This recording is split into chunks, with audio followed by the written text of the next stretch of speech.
Abalamuzi basatu aba kkooti etaputa Ssemateeka nga bakulembeddwamu omulamuzi Stephen Kavuma, Remy Kasule wamu n'enshimi Ssebutulo be baganye okusaba kwa Kazinda oluvanyuma lwa puliida we okulemwa okumatiza kkooti.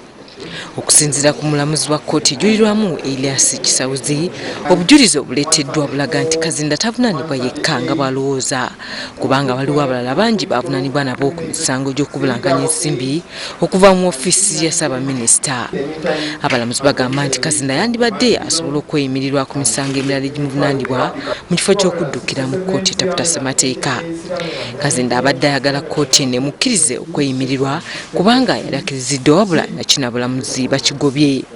Okusinziira ku ludda oluwaabi, Kazinda bwe yali akyali omuwandiisi omukulu mu ofiisi ya Ssaabaminisita yakozesa bubi wofiisi n'afiiriza eggwanga obutitimbi bw'ensimbi ng'atuuka n'okujingajinga omukono gw'omuwandiisi w'enkalakkalira Pius Bijerumana.